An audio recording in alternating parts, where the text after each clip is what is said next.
பல சார் இப்போ அருண் வந்து இந்த படத்தில் சிரமப்பட்டு நடித்து படம் சக்ஸஸ் ஆகிருக்கு, பேசப்பட்டிருக்கு. இதே நிலையில் வந்து சூர்யா நடிச்சிருந்தா இன்னும் எதிர்பார்ப்புகள் உங்களுக்கு கூடி இருக்கும்னு நினைக்கிறீங்களா? அந்த படம் பெரிய ஹிட் ஆகிருக்கும்னு நினைக்கிறீங்களா?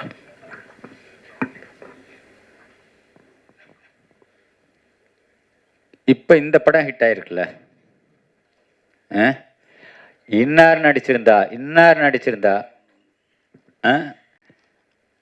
அமிதாப் பச்சன் நடிச்சிருந்தா, ஷாருக் கான் நடிச்சிருந்தா, அப்படி அது எதுக்கு பேக்கில் போகணும்? ஒன்ஸ் முடிஞ்சு போச்சு, ரிலீஸ் ஆகிடுச்சு, ஹிட் பண்ணி கொடுத்துட்டீங்க, அப்புறம் திரும்ப நம்ம ஏன் பேக்கில் போய் திரும்பி பார்க்கணும்? என்னை பார்த்தா அவ்வளோ பயமாக இருக்கு. இல்லை பொதுவாகவே எல்லாரும் கேட்குற கேள்வி, கோக்காரரு பட்டுன்னு பேசிடுவார் அது இதுன்னு. அப்படி ஏதாவது நடந்திருக்கா அப்படின்னு சொல்லி சுரேஷ் காமாட்சிட்ட கேளுங்க, இல்லை அருண் விஜய்கிட்ட கேளுங்க, இல்லை படத்தில் நடிச்ச யார்கிட்ட வேணாலும் கேளுங்க.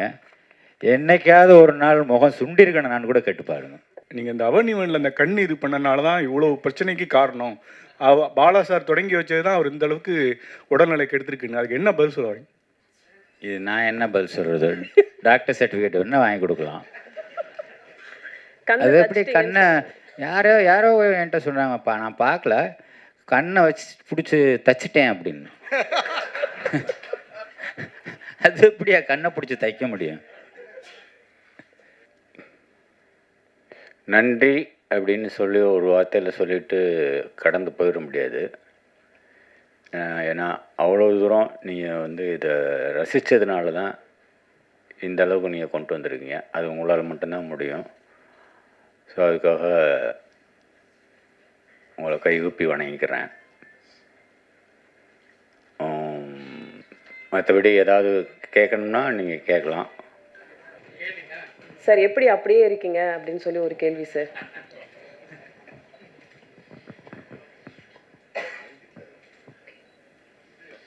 நீங்களும் அப்படியே தான் இருக்கீங்க. உங்களை மாதிரி நானும் உணவு பழக்கம் கண்ட்ரோலாக இருக்குது. பாலா சார், உங்களுடைய படங்கள்லாம் கிளைமேக்ஸ் வந்து முதல் படத்துலேருந்து இப்போ வரைக்கும் ஒரு வன்முறை, ஒரு வன்மம், இல்லைன்னா ரொம்ப ரத்தம், ரொம்ப இயல்பில் நடக்காததாக இருக்க மாதிரி இருக்கு. இந்த கோபம் யார்கிட்டேருந்து வந்தது? ஏன்னா பாலுமேந்திரா சார்ட்ட இருந்தீங்க, சார்ட்ட வந்து அந்த மாதிரி பழக்கமே கிடையாது. இது எங்கேருந்து கற்றுக்கிட்டீங்க? இது கற்றுக்கிட்டு வர்றதில்ல, அது தவறான பதிலாக கூட இருக்கலாம். அது ரத்தத்தில் இருக்குது சார். இந்த படத்தினுடைய ஓப்பனிங் ஆச்சு, ஹீரோ இன்ட்ரடக்ஷன் பண்ணும்போது ஒரு கையில் விநாயகர், ஒரு கையில் பெரியார் இருப்பார். அதை பற்றி சொல்லுங்கள் சார். அது அந்த படத்தோட கிளைமேக்ஸ்க்கான ஒரு குறியீடு தான். கிளைமேக்ஸில் தங்கை இறந்ததுக்கப்புறம் படைத்தவனும் இங்கே கைவிரித்தானேன்னு முடியும். ஸோ ஆரம்பத்தில் என்ன, அதுக்கும் இதுக்கும் லிங்க் பண்ணுறதுக்காக ஒரு சின்ன குறியீட்டுக்காக அது வச்சுருந்தது. பாலாண்ணா, பொதுவாக வந்து நம்ம தமிழ் சினிமாக்களில் வந்து கன்னியாகுமரி மாவட்டத்தில் போயிட்டு ஏதாவது ஒரு சாங்காவது எடுத்துகிட்டு வந்துடுவாங்க. ஆனால் ரொம்ப நாள் ஆச்சு இப்போது அந்த பக்கம் போய். ஆனால் நீங்கள் முழு படமும் கன்னியாகுமரி மாவட்டத்தில், அதுவும் கன்னியாகுமரியை சுற்றி அந்த களம் எப்படி அந்த தேர்ந்தெடுத்தீங்க? அதுக்கு ஏதாவது ஸ்பெசிஃபிக் ரீசன் ஏதாவது இருக்கா? இல்லை, இது வரைக்கும் கன்னியாகுமரின்னு சொல்லி முன்னாடி பழைய படம் ஒன்று வந்திருக்கு, அதுவும் மலையாள படம் ஒன்று நினைக்கிறேன். அதுக்கப்புறம் எதுவுமே எடுக்கப்படல. ஸோ மற்ற களங்கள்லாம் எடுத்துட்டாங்க. நிறைய திருநெல்வேலி, மதுரை, கோயம்புத்தூர் அது எல்லாமே எடுத்துட்டாங்க. சென்னைலாம் எல்லாமே முடிஞ்சிருச்சு. அது ஒன்று மாத்திரம் பாக்கி இருக்கே, அந்த அந்த கதைக்களத்தை எடுத்துக்கிறோமேன்ற ஒரு விருப்பம்தான். ஓகே. அண்ட் சுரேஷ் காமாட்சி பிரதருக்கு ஒரு கேள்வி. பிரதர், இது வந்து ஒரு ஆத்தென்டிக்கான இது விஷயம் கிடையாது. பட் இருந்தாலும் ஒரு நடிகராக வந்து எல்லோரும் சிம்பு அப்ரோச் பண்ண பயப்படுவாங்க, ஒரு டைரக்டராக வந்து பாலானாவை அப்ரோச் பண்ண பயப்படுவாங்க. ஆனால் நீங்கள் இந்த ரெண்டு பேரையுமே வந்து கரெக்டாக ஹேண்டில் பண்ணி ஒரு பேக் டு பேக் ஹிட் கொடுத்துருக்கீங்க. இல்லை, எப்படி நிறைய பேருக்கு கேட்ட கேள்வி நிறைய இடத்துல நான் பதில் சொல்லிட்டேன். இப்போ நீங்கள் உங்களுக்கும் சொல்கிறேன், அப்படிலாம் கிடையாது. நம்ம சரியாக இருந்தால் மற்றவங்க சரியாக இருப்பாங்க. அதான் நான் முதலே சொல்லிட்டேன். அதான், அதாவது ரிலேஷன்ஷிப்ன்றது கண்ணாடி மாதிரி தான். நம்ம சரியாக இருந்தால் மற்றவங்க சரியாக இருப்பாங்க. இப்போ நீங்கள் நம்ம எங்கேயாவது ஒரு இடத்துல தப்பு பண்ணுறோம்னும் போது அதை வந்து அவங்க அட்வான்டேஜ் எடுக்கிறதுக்கு வாய்ப்பு இருக்கும். ஸோ நம்ம சரியாக இருந்தால் எல்லாம் சரியாக இருக்கும். நம்ம அடுத்தவங்களை குறை சொல்கிறத விட நம்ம சரியாக இருக்கணும், அவ்வளோதான். இவங்களை ஹேண்டில் பண்ண முடியும், அவங்களை ஹேண்டில் பண்ண முடியும் அப்படிலாம் கிடையாது. ஹேண்டில் பண்ண முடியாதவங்க, ஹேண்டில் பண்ண முடியும்னு நினைக்கிறவங்க கிட்ட வந்து படைப்பு திறன் இருக்காது, அவ்வளோ ஒரு இது இருக்காது. ஸோ அப்படியே நம்ம பார்க்க வேண்டியது இருக்குல்ல. இப்போ நீங்கள் எல்லாரையும் நம்ம ஹேண்டில் பண்ண முடிய ஆட்களை நம்ம சூஸ் பண்ணுறோம்னு வச்சுங்களேன், அவங்களோட திறமை இருக்காது. ஸோ அப்படியும் பார்க்க வேண்டியது இருக்குல்ல. ஸோ அதனால் அதெல்லாம் ஒரு இது கிடையாது, நம்ம நடந்துக்கிறதுல தான் இருக்குது. அருண் விஜய் பிரதர், உங்களுக்கு ஒரு கேள்வி. இப்போ அவருக்கு நான் நன்றி சொல்லிக்கிறேன். என்னை பற்றி இவ்வளோ பாசிட்டிவாக சொன்ன ப்ரொடியூசர், அவருக்கு மிக்க மிக்க நன்றி. நீங்கள் இப்போ ரீசன்ட் டைம்ஸில் வந்து நிறைய அவங்க கெட்டப் சேஞ்ச் பண்ணிட்டீங்க. ஆனால் இந்த படத்தில் நீங்கள் ஃபிலிம் இண்டஸ்ட்ரியில் இன்ட்ரடியூஸ் ஆகும்போது இருந்த ஒரு அந்த கர்ல் ஹேர் தாடி வச்சு ஒரு அதான் அந்த ஆரம்பத்துக்கே போய் மறுபடியும் புதுசாக ஆரம்பிக்கிற மாதிரியான ஒரு ஃபீல் எனக்கு பர்சனலாக நான் ஃபீல் பண்ணேன். ஏன்னா பாலகனோட படத்துக்குள்ளே வரும்பொழுது திருப்பி ஒரு வேறு ஒரு வேர்ஷனில் நான் வரணும், இல்லை ஒவ்வொரு நடிகர்களும் வர்றாங்க. அந்த மாதிரி நீங்கள் ஏதாவது ஃபீல் பண்ணீங்களா? அவங்க கெட்டப் எப்படி, ஏன் அந்த மாதிரி பழைய இதுக்கு போனீங்க அப்படின்றது? இல்லை, பாலா சார் ஒரு விஷயம் மைண்டில் வச்சுருந்தாங்க, இந்த கதாபாத்திரம் இப்படி இருக்கணும், இப்படி பண்ணணும் அப்படின்ட்டு. ஸோ அதுதான், அது பாலா சாரோட விஷன் தான். ஸோ அதுக்கு தகுந்தாப்பில் தான் நம்ம பண்ணோம். எனக்குமே வந்து டோட்டலாக நான் இது வரைக்கும் பண்ண படங்களில் அப்படியே மாறுபட்டு பண்ணது தான் இன்றைக்கி இந்த பேர் கிடச்சிருக்கு அப்படின்னு நான் நினைக்கிறேன். ஸோ அதுக்கு பாலா சாருக்கு தான் நன்றி. வாழ்த்துக்கள், வாழ்த்துக்கள்.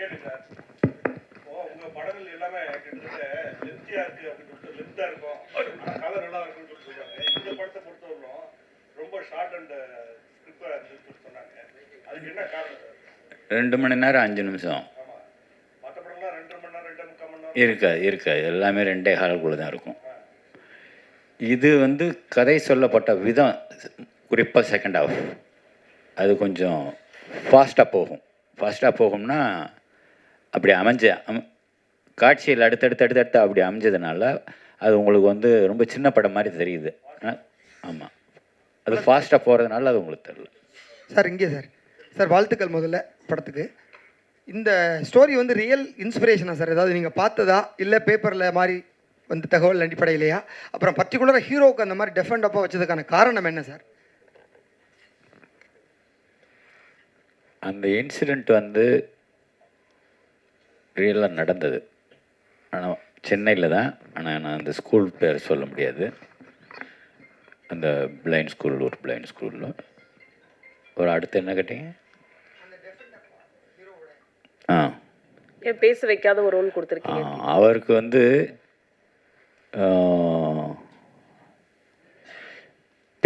பேசியே தான் வசனத்தில் சொல்லியே தான் புரிய வைக்கணுன்ற ஒரு ஒரு இந்த காலத்தில் பேசாமலையும் புரிய வைக்கலாம் அப்படின்னு எடுத்துக்கிட்ட ஒரு ஒரு ஒரு ஒரு முயற்சி. பல சார்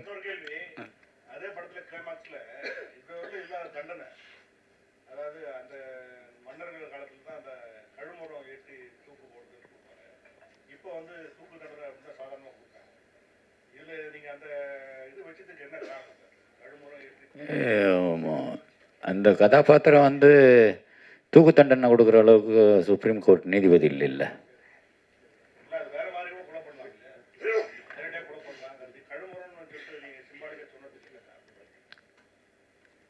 அது அந்த காலத்தில் நடந்துருக்கு இல்லையா, அந்த இடத்துல அது நடந்துருச்சு, அப்படி தான் எடுத்துக்கணுமே தவிர அதுக்கு ஒரு காரணம் என்ன அப்படின்றது நம்ம தேட வேண்டியதில்லை. பாலா சார், உங்கள் படங்களில் பழைய படங்கள் பார்த்தாலும் இந்த படம் தான் பார்த்தாலும் ஒரு கிறிஸ்டியானிட்டியை வந்து கிண்டல் பண்ணுவீங்களா, விமர்சனிக்கிங்களா, இல்லை வேறு பண்ணுவீங்களா தெரியல ஒன்று. அப்புறம் நடிகர் திலகம் சிவாஜி கணேசன் இந்த பட கேரக்டரும் சரி, அவனி வள்ளியும் ஒரு நடிக்கிற மாதிரி வரும். அது வந்து உங்களோட ஒப்பீனியன் என்ன சொல்ல வரீங்க நடிகர் திலகத்தையும் கிறிஸ்டியானிட்டியை சும்மா ஏதோ சட்டையர் பண்ணுறன்ற மாதிரி நீங்கள் அதை தவறாக எடுத்துக்கிற கூடாது. அந்த ஒரு பாட்டை கேட்டு பாருங்கள், ஆடியோவில் அந்த சின்ன பொண்ணு தங்கச்சி பாடுற பாட்டை கேட்டு பாருங்கள், அப்படி சொல்லவே மாட்டீங்க. முழு பாட்டையும் கேட்டிங்கன்னா சொல்ல மாட்டீங்க. நடிகர் திலகம் சிவாஜி கணேசன் என்ன எதில் வந்தார் இதுக்கு முன்னாடி?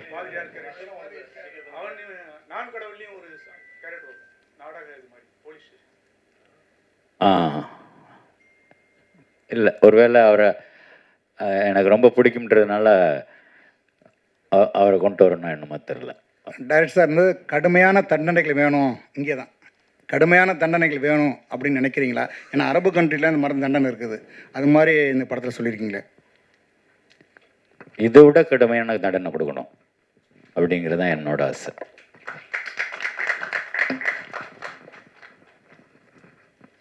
பாலா சார், சார் இதுவரை தொடர்ந்து 4 படம் பண்ணியிருக்கீங்க. ம் பட் எல்லா கதைக்களமும் கேரக்டர் பார்த்தீங்கன்னா ஒரே மாதிரி தெரியுதுன்னு ஒரு ஃபீலிங் இருக்குது. ம் நீங்கள் வந்து ஸ்டைலிஷான பாலாவை நாங்கள் எப்போ பார்க்குறது? ஸ்டைலிஷான பாலா சாரா எப்போ பார்க்குறது? என்ன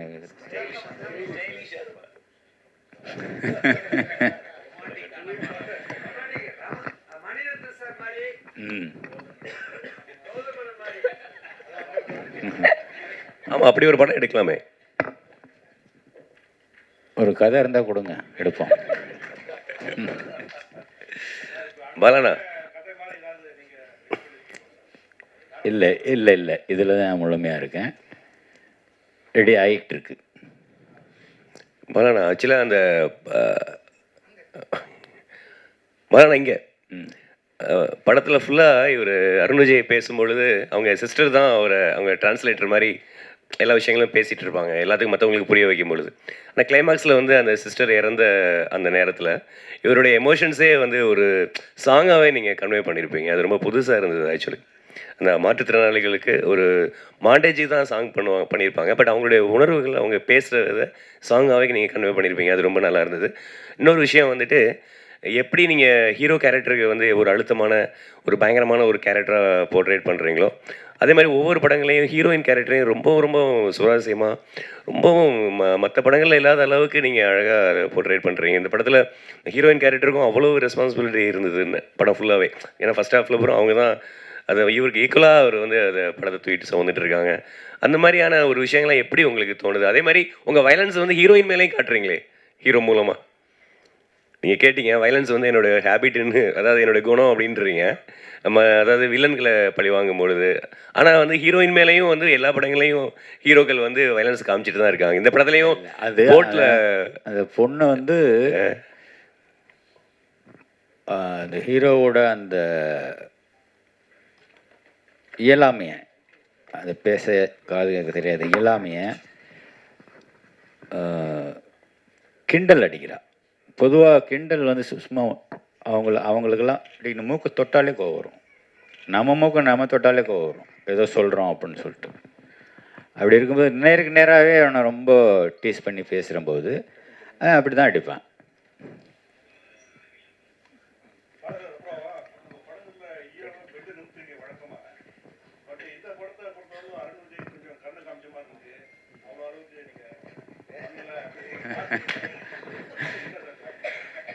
இல்லை இல்லை, தனிப்பட்ட கருணையெல்லாம் ஒன்றும் கிடையாது.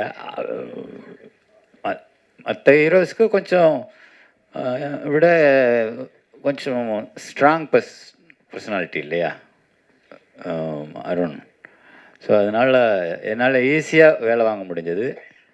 அதனால் அது உங்களுக்கு கம்மியாக இருக்கிற மாதிரி தெரியுது. இன்னும் நிஜமாக எடுத்தோம்னா அது இன்னும் ஓவர் வயலன்ஸ் ஆகிடும்.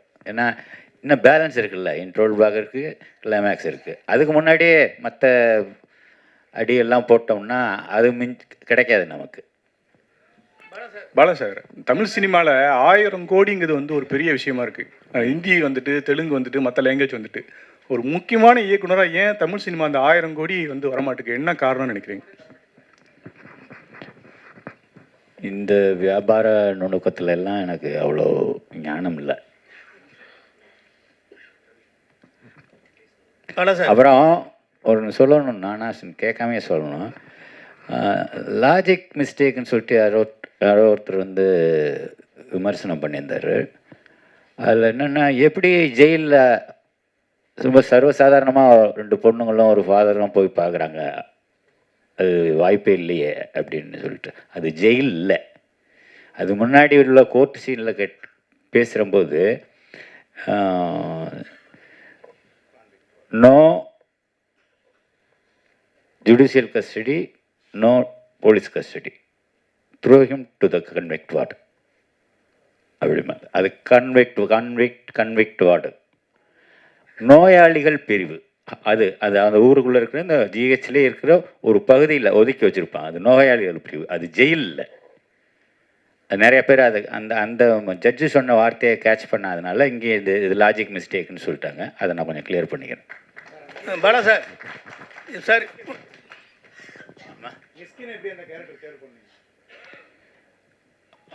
மிஸ்கின் எனக்கு இந்த ஓனாயும் மாட்டுக்குட்டியிலேருந்தே எனக்கு அந்த அந்த இதில் பரியல் கிரவுண்டில் ஒரு மெழுகு மத்திரம் ஏற்றி வச்சுட்டு பேசுகிற ஒரு லெங்க்தி ஷாட்டு, ஒரே ஷாட்டில் ஒரே டேக், அப்போ இருந்தே நான் ரொம்ப அவங்க கூட சேர்ந்து படம் பண்ணிடணும் அப்படின்னு எனக்கு ரொம்ப ஆர்வமாக இருந்தேன். அது இந்த படத்தில் நிறைவேறிருக்கு. பாலா சார், இப்போ அருண் வந்து இந்த படத்தில் சிரமப்பட்டு நடித்து படம் சக்ஸஸ் ஆகிருக்கு, பேசப்பட்டிருக்கு. இதே நிலையில் வந்து சூர்யா நடிச்சிருந்தா இன்னும் எதிர்பார்ப்புகள் உங்களுக்கு கூடி இருக்கும்னு நினைக்கிறீங்களா? அந்த படம் பெரிய ஹிட் ஆகிருக்கும்னு நினைக்கிறீங்களா?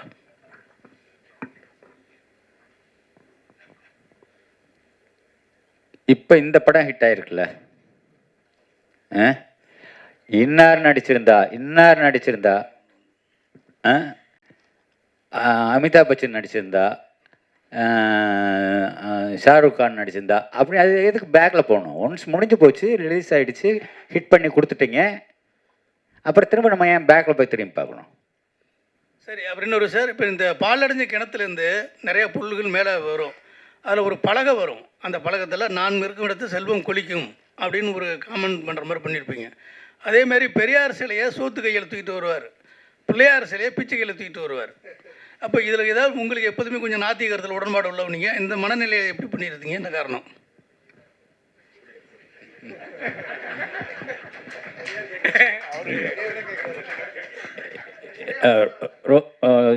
சோத்து கை நொட்டாங்கைன்னு சொல்லி ரொம்ப திங்க் பண்ண வேண்டாம். ஏதோ ஒரு கை, ரெண்டும் கை தானே, ஏதோ ஒரு கை, ரெண்டு இடுப்பு, அவ்வளோதான். அதில் தூக்கிட்டு வர்றது. சார், அடுத்த படம் இந்த படம் ஹீரோ யார்? அது மாதிரி இந்த குற்ற பரம்பரை நீங்கள் முந்தையே எடுக்கணும்னு பேசிட்டு இருந்தீங்க, அதுக்கான ஐடியா இல்லை. அது குற்ற பரம்பரைன்றது நான் முன்னாடியே சொல்லிட்டேன். அந்த மீட்டுக்கு நீங்களும் வந்திருந்தீங்க. குற்ற பரம்பரை இல்லை, எழுதப்பட்ட கதைன்னு நான் சொல்லிட்டேன். இப்போ திரும்ப அந்த குற்ற பரம்பரையை பற்றி இப்போ பேசி பிரயோஜனம் இல்லை, அதை எடுக்க போகிறதும் இல்லை. அடுத்த படம் சார், அடுத்த படம் என்ன படம், யார் ஹீரோ? இன்னும் எதுவும் முடிவாகலை.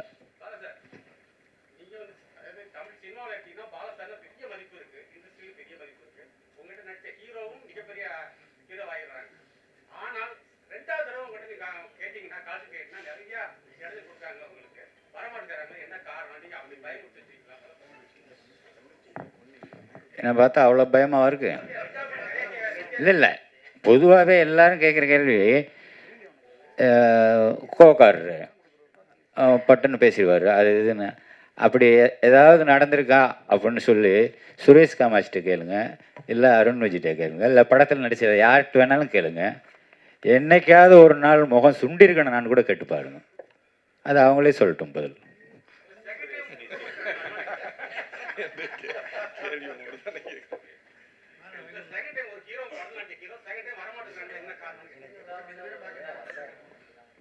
ஏன் வந்தாங்கள, வராமல் ஏன் இருக்கிறாங்க? நமக்கு வந்து வெரைட்டி, வேறு வேறு ஆர்டிஸ்ட் கூட ஒர்க் பண்ணால் வேறு வேறு எக்ஸ்பீரியன்ஸ் கிடைக்கும்ல.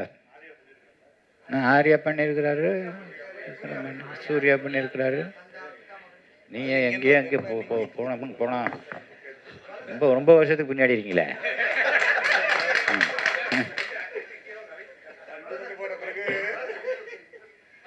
அருண் விஜய் சார், நான் ஒரு கேள்வி கேட்குறேன். சார்,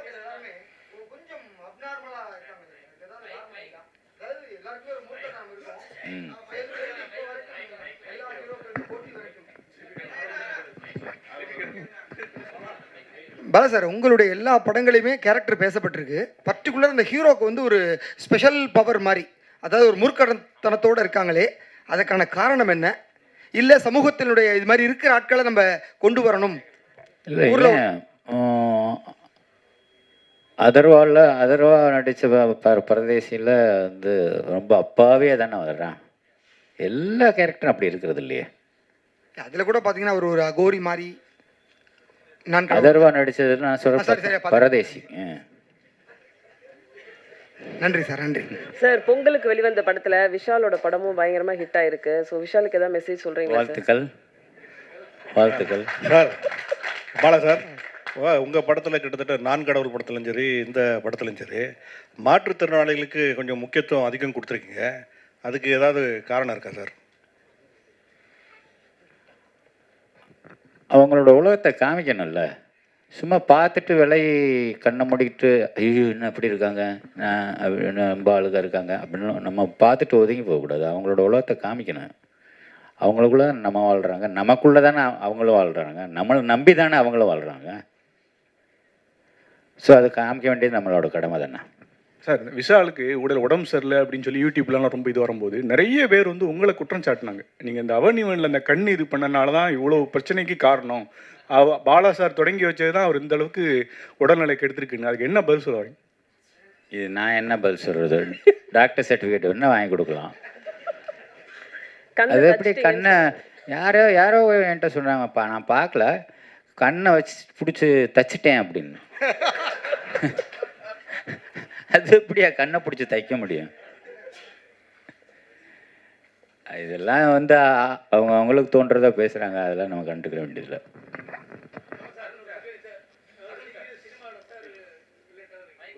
சார், அருண் விஜய்ட்டு ஒரு கொஸ்டின் சார்.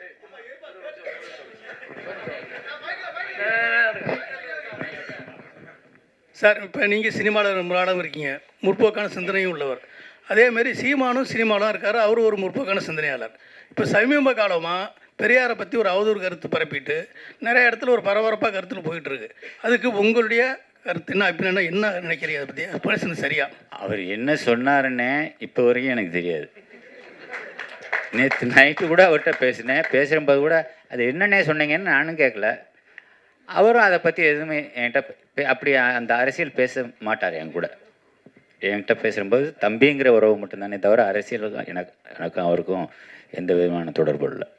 சார், நீங்கள் எல்லாருமே பாலுமகேந்திரா சாரோட சிஷ்யர்கள், எல்லாருமே நல்ல நிலைமையில் இருக்கீங்க. நீங்கள் சீமான் சார், ராம் சார், வெற்றிமாறன், சுகா குரூப்பு, உங்கள் குருநாதர் பேரில் சென்னையில் ஒரு நினைவு சின்னம், ஒரு சிலை, ஒரு தெரு, ஒரு விருது எதுவுமே கிடையாது. சிஷ்யர்கள் நல்ல நிலைமையில் இருக்கும்போது ஏன் குருநாதர் மறந்தீங்க?